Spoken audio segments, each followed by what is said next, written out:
The mahogany table in the lawyer's office gleamed under the soft glow of an overhead chandelier, reflecting the tense faces gathered around it. I sat there, my hands folded neatly in my lap, feeling the cool air of the room brush against my skin.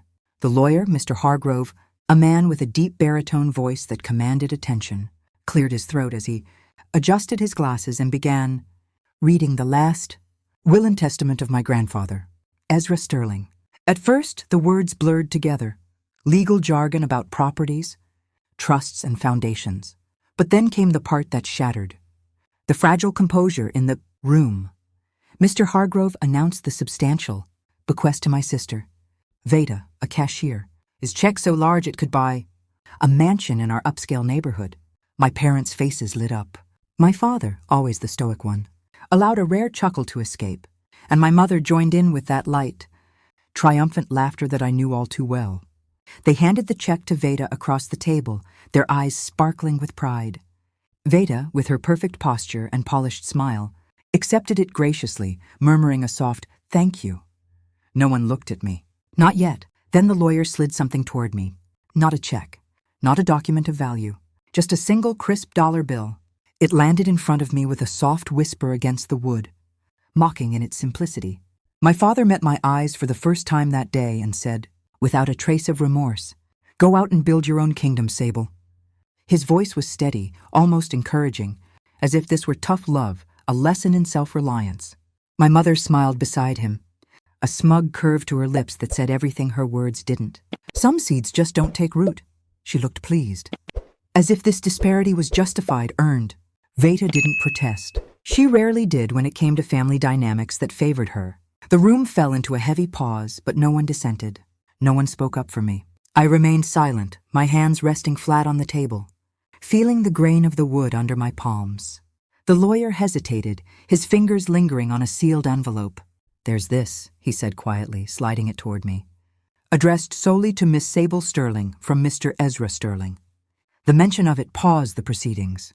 My mother's smile faltered for just a moment, a flicker of unease crossing her features. She recovered quickly, but I caught it, the way her eyes darted to the envelope, then away. That moment took me back. Silence wasn't new to me. I used to think it was something that filled empty rooms, the kind that came when people left and doors closed behind them. But growing up in the Sterling household, I learned that silence could be a living thing, sitting right beside you at the dinner table, even as plates clattered and conversations flowed. Family dinners were a ritual. The long oak table in our dining room, set with fine china and crystal glasses. My father at the head, carving the roast with precise strokes. My mother passing bowls of greens and mashed potatoes, pouring iced tea with elegant pours. Veda, always the center, sharing stories from school, her latest debate victory, her piano recital acclaim. Laughter rippled around the table, platters passed from hand to hand. But often they passed right over my hands, as if I weren't there, as if reaching for the food would disrupt the flow. I'd wait quietly until someone finally noticed and slid a bowl my way. Or I'd serve myself when the moment allowed. No one commented on it. It was just how things were. I learned the physics of invisibility early, around 8 years old. It wasn't magic or some superpower. It was simpler, crueler, people pretending not to see you. I remember one late autumn afternoon vividly. The light outside was cold and brittle, filtering through the windows in sharp angles, much like the light that would later spill across the lawyer's table years on. My mother was in the living room, arranging trophies on the mantel above the fireplace. She polished each one carefully with the sleeve of her cashmere sweater, her movements deliberate and proud. They were all Veda's, gleaming debate medals dangling from ribbons, piano competition awards with engraved plates, a tall crystal plaque etched in sharp serif font proclaiming Veda Sterling as the regional champion. My own small achievement, blue ribbon from the county, science fair for a project on water, currents and hidden flows lay folded on the corner of a side table. It was unframed, unpolished, just a strip of fabric I'd brought home excitedly. I watched as Mother arranged and rearranged Veda's trophies, stepping back to admire the display. By the end of the night, my ribbon was gone, vanished, perhaps tidied away or discarded. No one mentioned it. My father, when he came home, clapped Veda on the shoulder with a broad grin. "Focus on real achievements," he said, his voice booming with approval as they discussed her future, internships at prestigious firms, which historically, black colleges or Ivy League schools would recruit her aggressively. To me, he spoke differently. Less like a daughter, more like a resident who occupied space. I was the one tasked with the chores no one else wanted. Walking the dog in the rain, raking leaves in the yard until my hands blistered, running errands to return forgotten items to stores. "You're consistent, Sable," he said once, patting my back absently, as if reliability was my defining trait, a consolation, prize for not being brilliant like Veda. But there was one person who saw me differently, my grandfather, Ezra, Granddaddy Ezra, with his slow southern drawl, patient and unhurried, as if he had all the time in the world. His voice wrapped around words like warm honey, giving me space to respond or not. He never pushed. On weekends, he'd take me to the lake house, a secluded spot nestled among tall pines, where the air smelled of old wood and fresh water. The quiet lap of the lake against the dock became a soothing rhythm that settled deep into my bones. A contrast to the noisy pretense at home. He kept 2 fishing rods in the shed, one modern graphite one, sleek and efficient, and another hand-carved from wood, etched with his initials in careful strokes. Without fail, he handed me the carved one. "This one's yours today, baby girl," he'd say with a wink. As we sat on the dock, lines cast into the water, he'd share quiet wisdom. "Folks pay attention to the wrong things," he told me one day. His eyes on the rippling surface. They watched the surface, not the current pulling underneath. Those afternoons were the only times I truly felt seen. We sat in comfortable silence, the wind shifting the reflections on the water. He never pried into why I was so quiet at home. He understood without asking. Once he nodded toward a great blue heron perched on the railing, its feathers ruffled by the breeze. "Watch long enough," he said softly, "and you'll catch what everybody else misses." I didn't fully grasp it then, but he was teaching me a skill my family lacked, the art of observation, reading between the lines of actions, tracking truth in the smallest overlooked details. One particular winter break stands out. Veda had won yet another major award, a national debate championship. My parents threw a lavish dinner party to celebrate, the house filled with guests, friends, colleagues, distant relatives, all bringing bright voices and clouds of expensive perfume. Laughter echoed through the halls as toasts were made to Veda's brilliance. I was tasked with carrying coats to the guest room, my arms piled high with fur and wool. As I passed the dining room, I overheard my mother speaking to a guest, her laugh soft and familiar, the same one that would echo at the will reading years later. "Sable is fine," she said dismissively. "She doesn't need much." Those words hit me like a quiet blow, longer than any shout or argument could have. In that moment, I understood the Sterling family mythology. Needing little meant deserving little. It wasn't outright cruelty. It was a deeply held belief in who mattered most. Veda, the shining star, and me, the shadow. The next morning, I drove to the lake house earlier than planned. Granddaddy Ezra was already on the dock, sorting tackle boxes in the biting cold. He looked up when he heard my car, but didn't ask why I'd come alone or early. He simply handed me the carved rod and waited for me to sit beside him. The water was still, mirror-like, the air sharp enough to clear my head. The world there felt honest, stripped of pretense. That day, sitting in silence with him, I fully recognized my place in the family lineage and the growing realization that one day I'd have to decide whether to remain in it or step away. Back in the lawyer's office, as the reading concluded, the dollar bill sat before me like a challenge. The sealed envelope felt heavier in my hand. My family's laughter still lingered in the air. But beneath it, the current was shifting. Granddaddy had seen it coming. And now so did I. The drive to the lake house after the reading was somber for everyone else. But for me, it carried a quiet anticipation. The envelope rested on the passenger seat, unopened. I knew whatever was inside would change things. Granddaddy always had a way of seeing deeper. The morning after the will reading, the lake house woke up slowly, as if it too were reluctant to face what had happened the day before. Thin winter sunlight filtered through the tall pines and slipped across the wide plank floors in pale, hesitant stripes.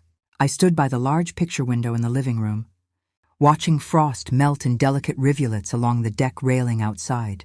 The lake lay flat and gray beyond it, not a ripple disturbing its surface. Everything felt too bright, too sharp, too busy for a house that had just lost its heart. My parents were already moving through the rooms with purpose, as though grief were simply another item on a checklist to be managed efficiently. My father carried armfuls of folders from Granddaddy's study, dropping them onto the kitchen island with the casual authority of a man who had always assumed everything in this house would one day belong to him. My mother followed behind, opening drawers, lifting framed photographs off the walls, turning them over to check for dates or signatures, appraising heirlooms the way a land surveyor measures boundaries. They spoke in low, practical tones, numbers, valuations, timelines. The foundation's board will need to be notified by the end of the week, Father said, flipping through pages. We'll handle the bulk of it, of course. The word "we" did not include me. It never had. Veda walked in a few minutes later, holding a mug of coffee she wasn't drinking from. Steam curled up, but her lips never touched the rim. She hovered near the window beside me, close enough that I could smell the faint vanilla of her perfume, the same one she'd worn since college. For a moment I thought she might say something real, something that acknowledged the absurdity of yesterday's theater. Instead, she stared at her own reflection in the glass and murmured. It was a shock to all of us. She paused, then corrected herself softly. Not to me, to us. Even in attempted comfort, she recentered the narrative on herself. I didn't respond. I had learned long ago that silence was the only language they couldn't twist. Father glanced up from his stack of folders.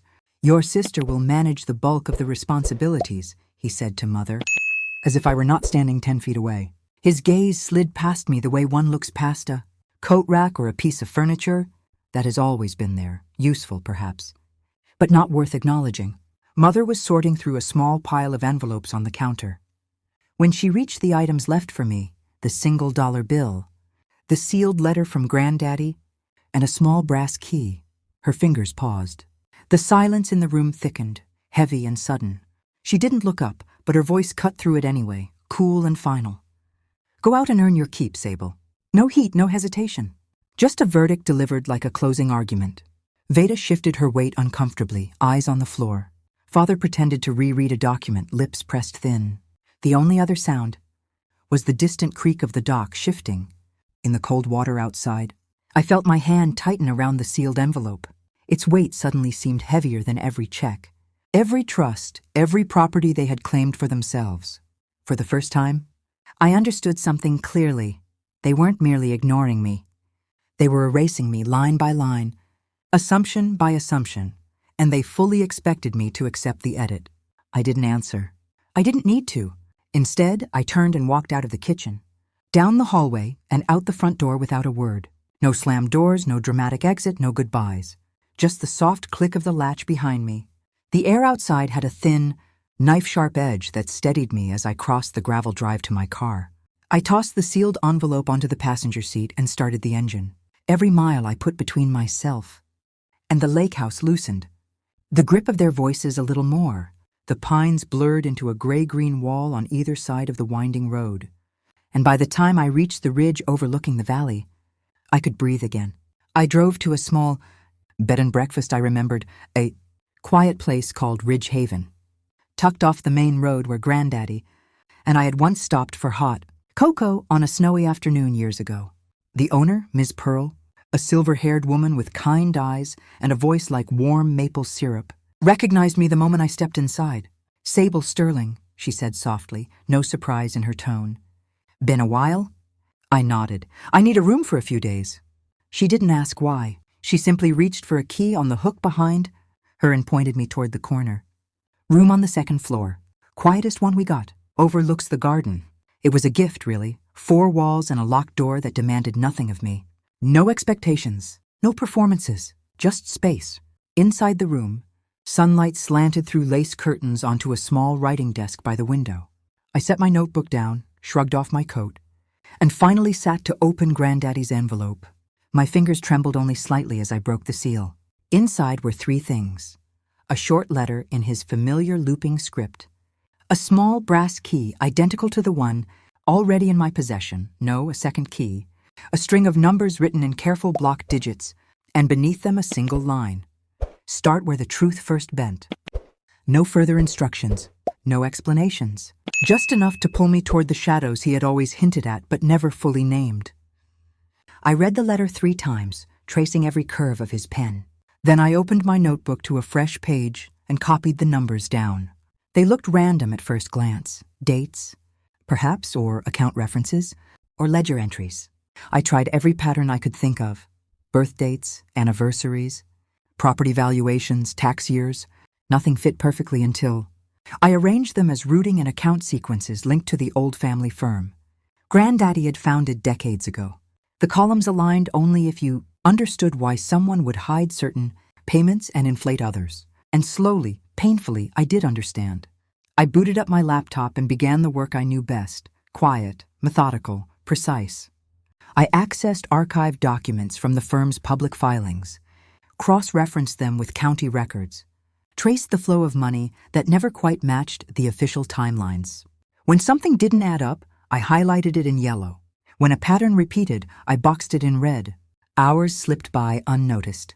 No anger rose in me, no tears, just a cold, clear focus. The truth wasn't hiding. It had been sitting in plain sight all along, waiting for someone who wasn't invested in the family illusion to look properly. By late afternoon, half my notebook was filled with neat tables and timelines. Patterns emerged like constellations, rounded payments, always just below federal reporting thresholds. Shell companies my father had once consulted for, transfers timed to coincide with board votes that quietly diminished. Granddaddy's controlling interest. I leaned back in the wooden chair and let the weight settle. It wasn't shock. It wasn't even deep disappointment. It was confirmation of every silence I had ever sat through. I drew a thick line across a fresh page and began assembling. A clean timeline, dates, locations, signatures, inconsistencies, all sourced from public records or materials Granddaddy had kept. No accusations, no editorializing, just facts arranged clearly enough to speak for themselves. I didn't need to fight them. The truth could do that on its own. When the sun finally dipped behind the ridge and the room grew dim, I took out the second item from the envelope, the brass key. I knew immediately which door it opened, the locked cabinet beneath. Granddaddy's desk in the lake house study, the one he used to tap lightly with his knuckles whenever he was thinking deeply, a small habit I had filed away years ago without knowing why. I closed my notebook, slid it into my bag, and stood. It was time to go back. The drive returned me to the lake house after full dark. Their luxury SUVs were still parked in the drive, neat and gleaming under the motion lights. Laughter drifted from the living room, thin, forced, uncomfortable. They were discussing investment projections, estate taxes, future plans, still hungry even in grief. I moved quietly across the damp wooden deck, letting myself in through the side door that led directly to the study. The house was dimly lit, only a few hallway lamps glowing. No one noticed my return. Inside the study, the air still carried the faint scent of old books, cedar and the pipe tobacco Granddaddy favored. The desk lamp cast a warm circle of light over the locked cabinet set into the knee-hole beneath the desk. I knelt, fitted the key into the slot, and turned it. The click sounded louder than it should have, final, decisive. Inside were slim folders labeled only by year, a stack of handwritten notes in Granddaddy's script, a small digital voice recorder, printed emails with highlighted passages, and one more sealed envelope addressed to me in the same careful handwriting. I didn't open that envelope yet. First, I went through the folders. Page after page confirmed everything I had traced that afternoon, and more. Payments routed through entities my parents had advised on, memos written in my father's precise legal phrasing, board minutes showing votes that eroded Granddaddy's authority over time, always presented as routine advisory adjustments. I photographed every important document with my phone, uploaded the images to a secure cloud folder, then made 2 encrypted backups, clean, professional, undeniable.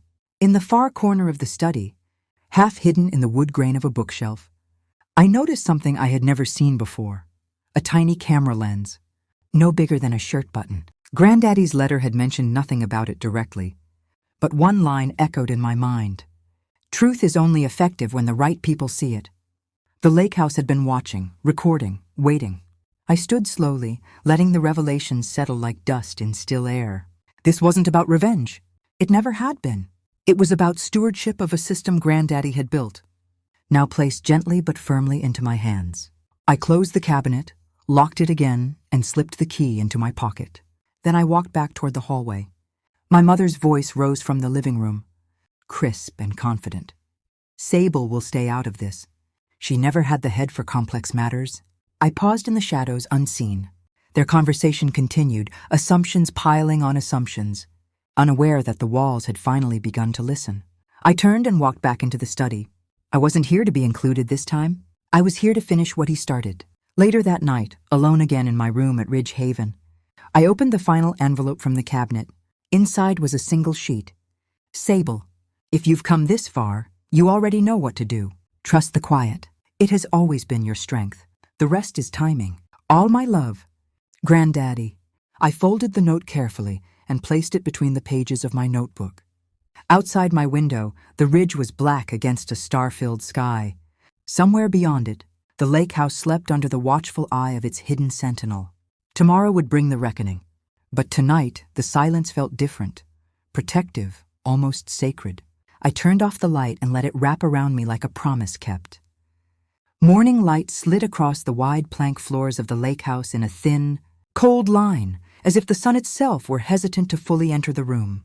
I had returned just before dawn, letting myself in quietly with the spare key I'd kept since childhood. No one heard me. My parents' bedroom door remained closed upstairs. Veda's guest room light was off. The house felt suspended, holding its breath. I made coffee in the kitchen, moving with deliberate slowness, the way Granddaddy used to when he wanted time to think. The aroma filled the air, rich and grounding. I carried my mug to the study and sat at his desk, fingertips resting on the worn leather blotter. The locked cabinet beneath it was closed again, exactly as I'd left it. Everything was in place, except the current running beneath the surface had shifted direction entirely. At 8:47 a.m., a firm knock sounded at the front door. I heard footsteps overhead as my family stirred, then the rustle of hurried dressing. By the time I walked into the living room, my parents were already descending the stairs, both in tailored clothes far too formal for a casual morning at the lake house. Mother in a charcoal sheath dress, father in a navy suit minus the tie, as if they were heading to a board meeting instead of facing grief. Veda appeared moments later, twisting the hem of her cashmere sleeve, eyes puffy from poor sleep. When the knock came a second time, sharper, all three of them straightened instinctively, the way people do when they expect applause or admiration. I opened the door myself. Mr. Calloway stood on the threshold, Granddaddy's oldest friend and personal attorney for over 40 years. He was a tall, thin man with silver hair and eyes like polished. Riverstone, unreadable until he chose otherwise. He carried a slim leather folder in one hand and a small black device in the other. He nodded to me first, a small acknowledgement that carried weight, then stepped inside without waiting for an invitation. "Good morning, Sable," he said quietly. His voice was gravel and calm. My mother's smile appeared instantly, practiced and bright. "Reginald, is this really necessary so early? We're still—" He didn't let her finish. He walked past her to the long pine table in the dining area that overlooked the lake and set down the folder and device with deliberate care. "It's necessary," he said simply. Father cleared his throat. "We can discuss any remaining details later this week, once emotions have settled." Mr. Calloway looked at him steadily. "Emotions won't change what's already been set in motion." He turned to me. "Are you ready?" I nodded once. My mother's smile tightened at the edges. "Ready for what exactly?" "Reginald, Ezra's wishes were read yesterday. We all heard them." Mr. Calloway didn't answer her. Instead, he pressed a button on the small device. A soft click filled the room, followed by the unmistakable sound of Granddaddy's voice, firm, warm, alive. "If you are hearing this, it means the conditions have been met." The recording was dated 6 months before his death, made in this very house. My father shifted his weight, thrown off balance. Mother's expression froze, lips slightly parted. Veda's eyes widened. Granddaddy continued, "I trusted those closest to me to handle my life's work with integrity. Some honored that trust, some did not. I have therefore left instructions to ensure the truth is seen clearly, without debate or interpretation." Another click. The device projected onto the large screen mounted above the fireplace, footage from the hidden camera I had discovered the night before. Crystal clear video filled the wall. My parents in the study the previous day, yanking open drawers, discarding old photographs onto the floor, lifting framed awards to check for signatures or value. My father holding up a small bronze sculpture, turning it over like a pawnbroker. My mother's voice. Sharp and excited. This could fetch 20 at auction, easy. Father's voice followed. The foundation shares will cover the taxes. We'll redirect the research grants through the new entity. The footage rolled on, capturing every word, every casual dismissal of sentiment in favor of profit. Mother stepped forward quickly. This is taken completely out of context. We were simply organizing. Mr. Calloway raised one hand, palm out. Silence fell instantly. Another clip began. This time, no video, just documents projected in crisp slides. Payment records, transfer confirmations, memos bearing my father's initials, advisory agreements signed by my mother, rounded amounts routed through shell entities, always just below mandatory reporting thresholds. Dates aligned with board, meetings where granddaddy's voting control had been quietly diluted over a decade. Father exhaled sharply. Old paperwork, easily misinterpreted. This proves nothing. Mr. Calloway's expression didn't change. The next recording began. Granddaddy's voice again. Softer now, tinged with the weariness of his final months. Sable, if you are hearing this, you have already seen what they hoped would never be found. The reading of the will yesterday was not the end. It was the beginning.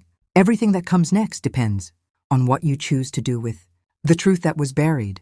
My mother's composure cracked fully then. A flash of genuine panic crossed her face. She turned to me, voice pitched higher than usual. Sable, stop this right now. You don't understand how these things work. There are nuances, long-standing arrangements. I didn't speak. I didn't need to. Mr. Calloway opened the leather folder and slid out a set of documents, crisp, official, notarized months ago, bearing Granddaddy's signature witnessed by 2 disinterested parties and video recorded for authenticity. These are the final directives, he said, voice level. Upon confirmation of certain conditions now met, the estate is redistributed as follows. He laid the pages out one by one. My father and mother retain the residential properties assigned to them in the initial will. Veda keeps the trust fund and cashier's check delivered yesterday. But the remainder of the estate, including the lake house, the liquid assets, and majority control of the Ezra Sterling Research Foundation, transfers solely to Sable Sterling. My father stood abruptly, chair scraping against the floor. Absolutely not. This is contestable on multiple grounds. Undue influence, lack of capacity. It can be contested, Mr. Calloway agreed calmly. However, Ezra included a stipulation. If any portion is legally challenged, all assets default in their entirety to the foundation, to be managed by an independent board with no family involvement. Additionally, there is a clause mandating a full legal and forensic review of past advisory work conducted for the foundation. He didn't need to spell out which advisory work. The room knew. Dead silence fell. My mother's breath hitched audibly. Veda stared at the floor, cheeks ashen, twisting her sleeve harder. Father's face had gone rigid, jaw clenched so tight I could see the muscle jump. I took one step forward, not to gloat, not to speak, but to place the small brass key to the locked cabinet on the table between us. It landed with a soft clink, barely audible. Yet the sound cut through the room like a gavel. My mother flinched as if struck. Mr. Calloway looked at me. All that remains is your acknowledgement, Sable. I nodded once more. No anger, no shout of victory, just the sharp, decisive click of something long misaligned, finally snapping into its proper place. My parents said nothing, not because they agreed, but because they finally understood there was nothing left to argue. The truth had spoken for itself, and it had spoken louder than any of them ever had. Mr. Calloway gathered his device and folder. I'll file the necessary updates with the probate court this afternoon. Copies will be messengered to each of you. He turned to me. Sable, I'll be in touch later this week to transfer the foundation files. With that, he left as quietly as he'd arrived. The front door closed behind him. Outside, I heard his car start and gravel crunch as he pulled away. My family stood frozen in the sudden vacuum. Mother's eyes glistened, but no tears fell. Father stared at the documents, as if he could will them out of existence. Veda finally looked up at me, mouth opening then closing again without a word. I didn't wait for apologies or explanations. I walked past them to the wide glass doors that opened onto the deck and stepped outside. The lake lay motionless under the winter sun, a sheet of pale silver. The dock stretched out ahead, boards still damp with morning frost. I walked its length slowly, hands in my coat pockets, until I reached the end. There I sat, the same spot where Granddaddy and I had spent countless afternoons with fishing, rods, and quiet truths. I let my feet dangle just above the water, the cold air brushing my face gently, almost kindly. Behind me, I heard the distant sounds of movement, car doors opening and closing, engines starting. My parents and Veda were leaving. I didn't turn to watch. Their departure felt less like an exit and more like the end of a long performance, finally reaching its final curtain.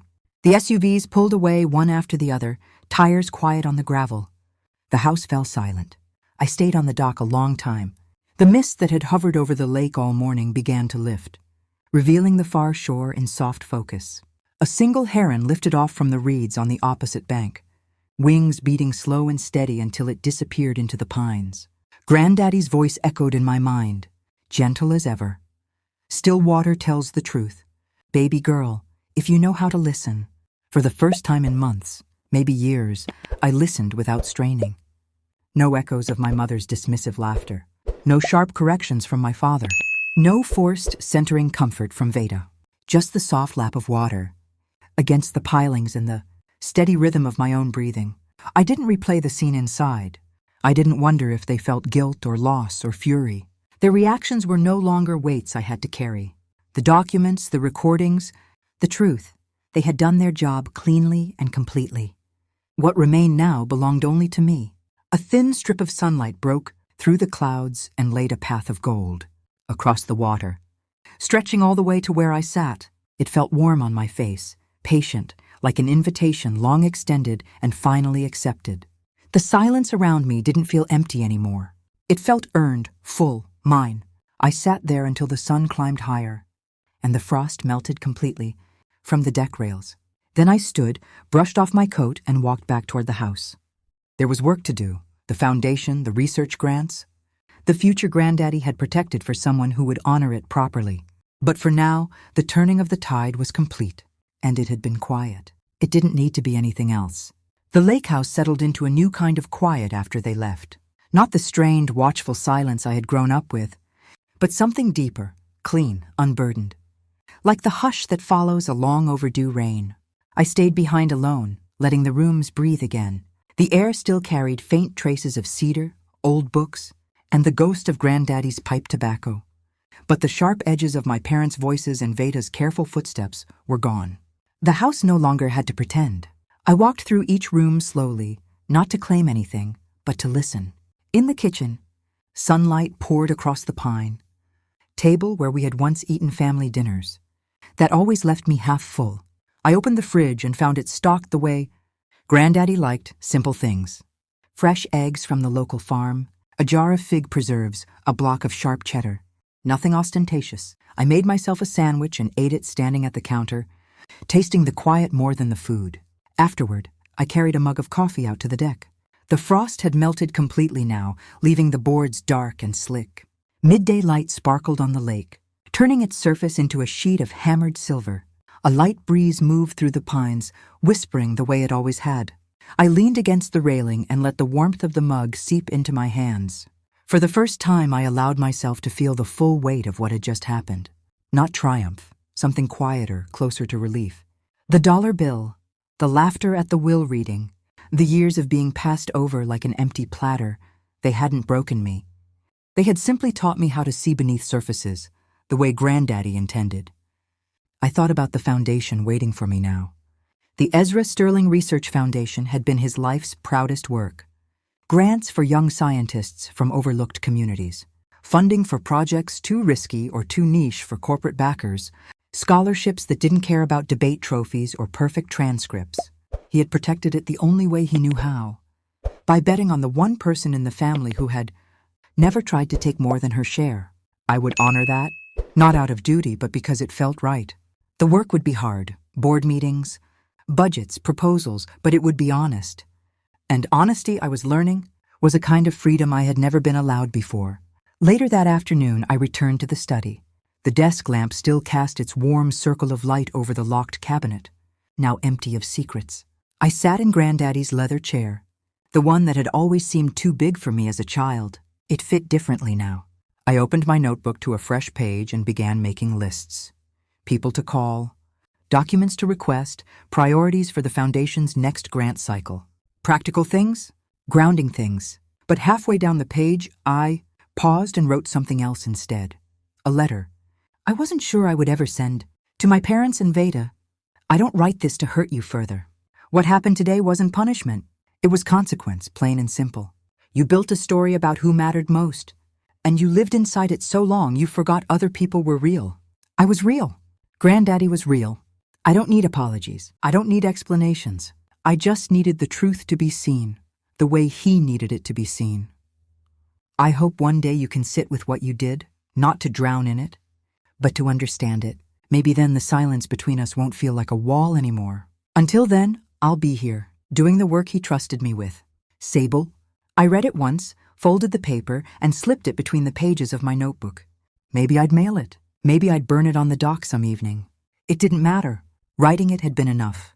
Evening came gently, the way evenings do at the lake in winter. Slow gold fading to lavender, then deep indigo. I built a small fire in the stone pit on the lower deck, the one Granddaddy and I used for marshmallows on rare cold nights. The flames crackled and popped, sending sparks up into the darkening sky. I carried out the carved fishing rod, the one with his initials etched into the wood, and leaned it against the railing where he used to keep it. Then I sat in one of the Adirondack chairs, wrapped in an old quilt from the linen closet, and watched the firelight dance on the water. A memory surfaced unbidden. The winter break after Veda's big award. When I'd driven here alone and unexpected, Granddaddy hadn't asked questions. He'd simply handed me the rod and waited for me to sit. We hadn't caught anything that day. The water too cold, the fish too deep, but it hadn't mattered. We'd sat in perfect understanding until the stars came out. I realized now that he'd been preparing me my whole life for this moment. Not for inheritance or revenge, but for the quiet strength it takes to choose truth over comfort, integrity over approval. The fire burned low, coals glowing soft orange. Somewhere across the lake, a loon called, a long wavering note that carried across the still water and settled into my chest like a benediction. I thought about the future stretching ahead. There would be challenges, skeptical board members who'd preferred my father's flashier vision, grantees who'd worry about instability, paperwork that would test my patience. But there would also be breakthroughs funded, young researchers given a real chance, discoveries made because someone believed in them the way Granddaddy had believed in me. And there would be mornings like tomorrow, waking up in this house that was finally, truly mine, coffee on the deck, the lake spreading out calm and honest before me. I stood and walked to the edge of the dock one last time. The moon had risen, laying a silver path across the water, straight to where I stood. I crouched and trailed my fingers through the surface. It was cold, clear, unbroken. Granddaddy's voice came back to me one final time, soft as the night breeze. Still water tells the truth, baby girl, if you know how to listen. I did know now, and the truth it told was simple. I was seen. I was enough. I was free. I stood there a long time, letting the cold air fill my lungs, letting the quiet wrap around me like the quilt still draped over my shoulders. When I finally turned back toward the house, the path lights along the deck glowed warm and steady, guiding me home. Inside, I banked the fire, turned off the lamps, and climbed the stairs to the bedroom that overlooked the lake, the one Granddaddy had always called mine, even when no one else did. I fell asleep to the faint, rhythmic lap of water against the dock below, a lullaby older than any of us. Some endings arrive with thunder and drama. Some freedoms shout their arrival. Mine came differently. They came quietly, the way still water moves, deep, steady, unstoppable. And in the end, that was more than enough.